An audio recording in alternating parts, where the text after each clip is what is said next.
Assalamualaikum warahmatullahi wabarakatuh. Selamat pagi. Salam sehat semuanya anak-anakku. Alhamdulillah pada hari ini kita bisa berjumpa walaupun dalam suasana yang tidak memungkinkan kita untuk bertatap muka. Pada pagi hari ini Ibu akan mengutamakan materi sejarah Indonesia kelas 12 mengenai upaya bangsa Indonesia dalam menghadapi desintegrasi bangsa. Agar lebih jelas dan paham, maka amati dan pahami PowerPoint yang Ibu berikan pada wali kelas masing-masing.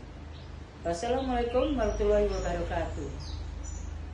Halo teman-teman semua, balik lagi ke Ediscovery. Perkenalkan, nama saya Adesya Dewi Kumara sebagai edukator sejarah. Dan hari ini kita semua akan belajar mengenai disintegrasi bangsa. Sebelumnya, disintegrasi bangsa adalah perpecahan bangsa. Perlu kita semua ketahui bahwa ketika kita merdeka, bukan berarti kita lepas dari semua hambatan atau halangan. Tetapi ada beberapa halangan, yaitu dari luar dan juga dari dalam bangsa kita sendiri. Nah, dari dalam bangsa kita ternyata ada beberapa pemberontakan. Di antaranya nanti akan kita pelajari ada pemberontakan PKI Madiun, G30S PKI, kemudian ada APRA, Andi Aziz, dan lain sebagainya. Konflik mengenai disintegrasi bangsa terbagi menjadi 3 jenis. Yang pertama adalah konflik yang berkaitan dengan ideologi, di antaranya ada PKI Madiun, G30S PKI, dan juga DITI. Yang kedua adalah konflik yang berkaitan dengan kepentingan, yaitu adalah konflik PRRI Permesta dan juga persoalan negara federal serta BFO.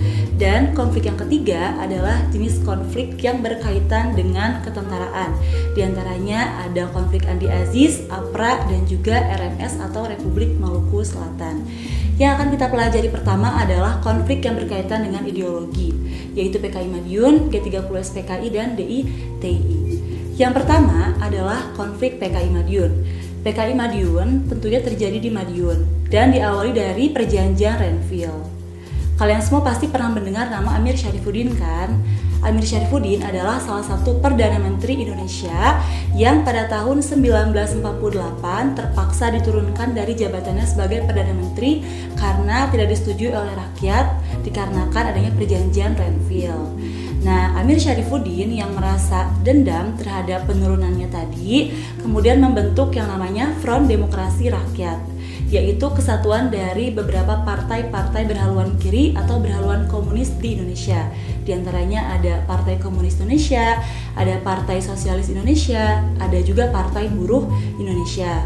Selanjutnya, tidak hanya Amir Syarifuddin, ternyata Musso, seorang tokoh PKI yang lama menetap di Moskow, pulang ke Indonesia pada tanggal 11 Agustus 1948 dan dia langsung menyatakan diri bergabung dengan FDR pimpinannya Amir Syarifuddin.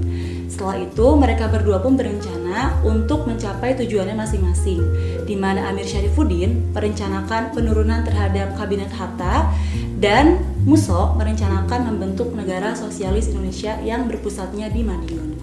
Nah, Musso akhirnya memproklamirkan berdirinya Republik Soviet Indonesia dengan pusatnya di Madiun pada tanggal 18 September 1948. Ketika terjadi proklamasi tersebut, tentunya pemerintah RI berusaha menumpas pemberontakan yang terjadi di Madiun dengan cara mengirimkan pasukan tentara ke Madiun. Terjadilah pertempuran di Madiun yang akhirnya Amir Syarifuddin berhasil ditangkap.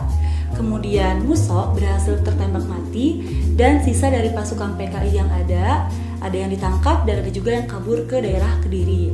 Nah, di antara pasukannya PKI yang kabur itu ada Dien Aidit dan juga ada Lukman yang nantinya akan berinisiatif dan memimpin pemberontakan pada peristiwa G30S PKI.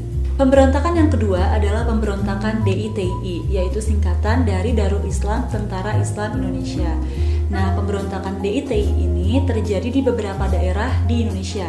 Di antaranya ada di Jawa Barat, di Jawa Tengah, Sulawesi Selatan, Kalimantan Selatan, dan juga ada di Aceh. Tetapi yang paling pertama, DITI ini terjadi di Jawa Barat. Diawali dari perjanjian Renville, di mana para TNI yang berada di dalam garis demarkasi Vanmuk harus memindahkan pasukannya ke wilayah RI. Termasuk TNI yang ada di Jawa Barat juga harus pindah ke daerah yang termasuk daerah RI, yaitu Jawa Tengah, Jawa Timur, Yogyakarta, dan sebagian Sumatera.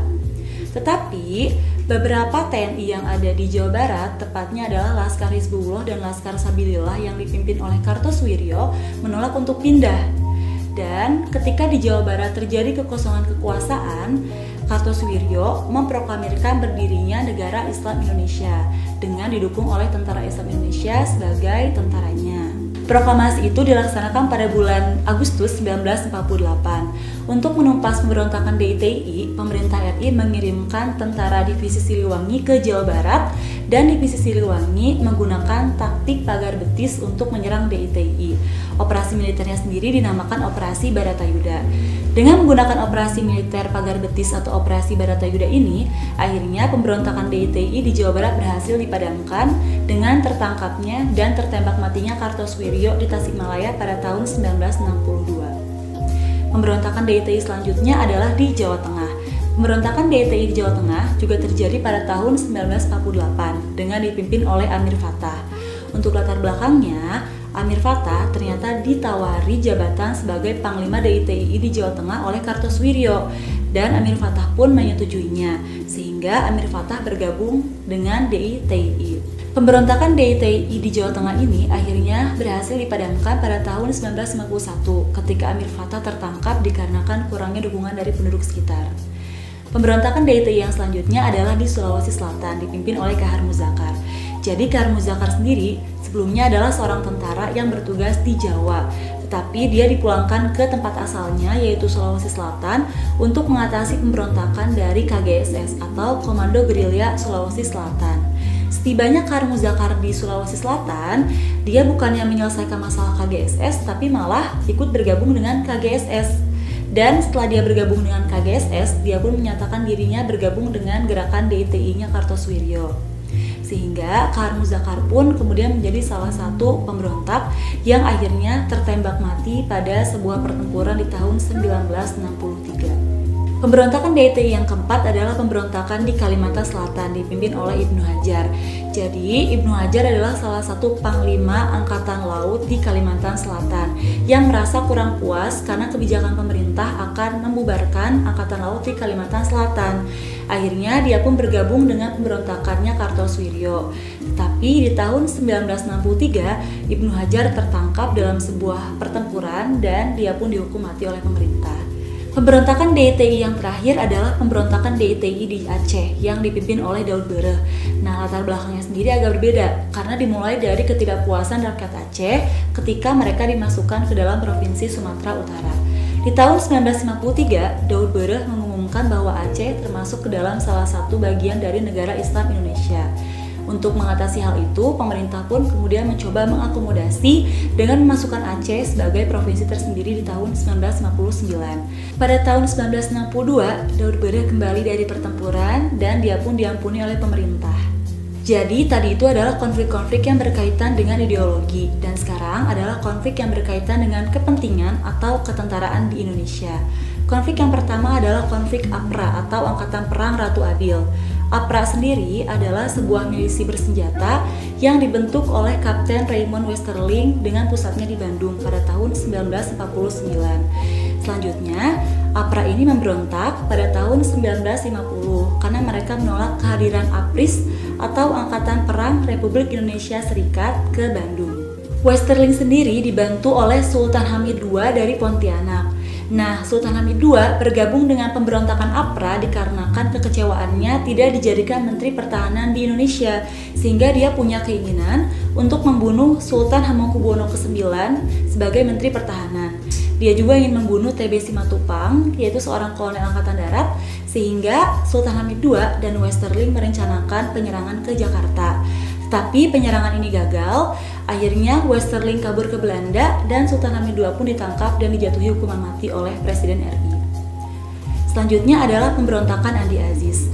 Pemberontakan Andi Aziz adalah sebuah pemberontakan yang terjadi di Makassar dan masih di tahun yang sama, 1950. Latar belakangnya pun sama, yaitu karena Andi Aziz, seorang kolonel angkatan perangnya Belanda yaitu Kenil, menolak datangnya angkatan perang PRIS atau APRIS ke daerah Makassar, sehingga dia melakukan pemberontakan dengan menculik beberapa panglima APRIS di Makassar.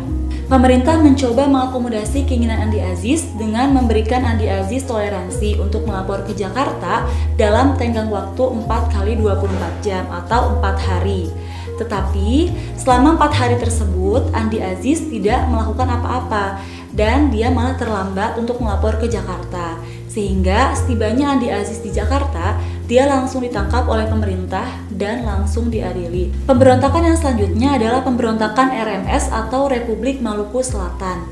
Republik Maluku Selatan adalah sebuah negara baru yang diproklamirkan oleh Sumokil, mantan Jaksa Agung Negara Indonesia Timur pada tanggal 1 April 1950. Tujuannya sendiri adalah untuk memisahkan Maluku dari Republik Indonesia dan membuat pemerintahan sendiri di Maluku.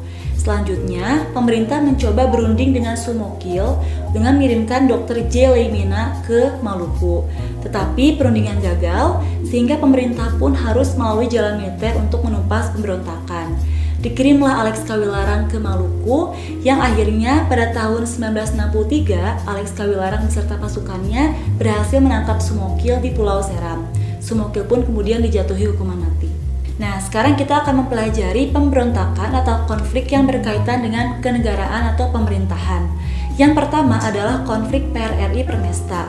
PRRI Permesta adalah sebuah gerakan yang terjadi di Sulawesi dan Sumatera dikarenakan adanya ketidakpuasan dari tubuh Angkatan Darat mengenai kesejahteraan Angkatan Darat yang berada di Sumatera dan Sulawesi.